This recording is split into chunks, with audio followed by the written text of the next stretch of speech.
हे कृष्ण करुणा सिंधो दीनबंधो जगतपते गोपेश गोपिका कांत राधा कांत नमस्ते। बैसाख कृष्ण एकादशी। धर्मराज युधिष्ठिर बोले कि हे भगवान, बैसाख मास के कृष्ण पक्ष की एकादशी का क्या नाम है, उसकी विधि क्या है तथा उसको करने से क्या फल प्राप्त होता है, आप विस्तार पूर्वक मुझसे कहिए। मैं आपको नमस्कार करता हूँ। श्री कृष्ण कहने लगे कि हे राजेश्वर, इस एकादशी का नाम बरुथिनी है।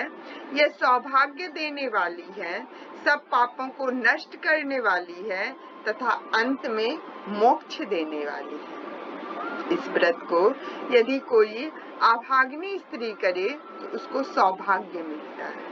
इस बरुथनी एकादशी के प्रभाव से राजा मानधाता स्वर्ग को गया था। बरुथनी एकादशी का फल 10,000 वर्ष तक तप करने के बराबर होता है। कुरुक्षेत्र में सूर्य ग्रहण के समय एक मन स्वर्ण दान करने से जो फल प्राप्त होता है, वही फल बरुथनी एकादशी के व्रत करने से मिलता है। बरुथनी एकादशी के व्रत को करने से मनुष्य इस लोक में सुख भोग कर परलोक में स्वर्ग को प्राप्त होता है।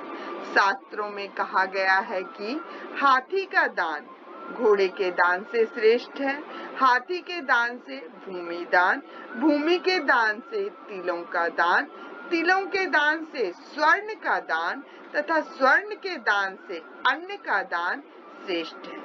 अन्न दान के बराबर कोई दान नहीं है। अन्न दान से देवता, पितर और मनुष्य तीनों तृप्त हो जाते हैं।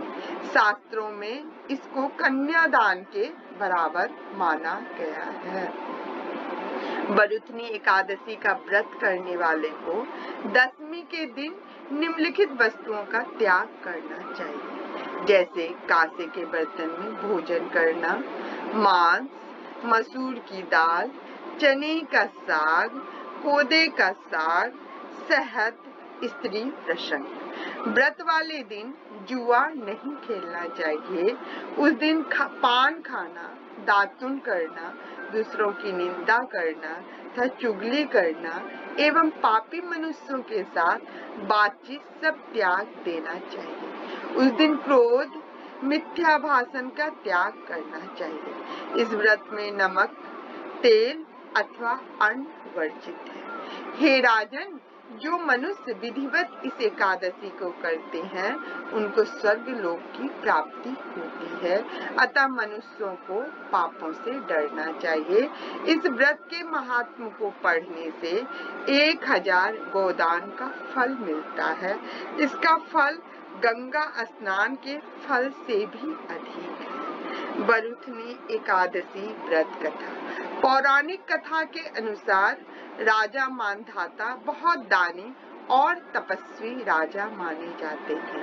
उनकी ख्याति चारों तरफ फैली हुई थी। एक बार वे जंगल में तपस्या कर रहे थे, तभी वहां अचानक एक भालू आ गया और उसके पैरों को खाने लगा। इसके बाद भी राजा मानधाता अपनी साधना में लीन रहे। उन्हें क्रोध भी नहीं आया। उन्होंने भालू से कुछ नहीं कहा, लेकिन जब उन्हें दर्द और पीड़ा अधिक होने लगी तो राजा ने भगवान विष्णु का स्मरण किया। भक्त की पुकार पर भगवान विष्णु राजा की मदद को आए और राजा के प्राण बचाए। लेकिन भालू तब तक राजा के पैरों को काफी नुकसान पहुंचा चुका था।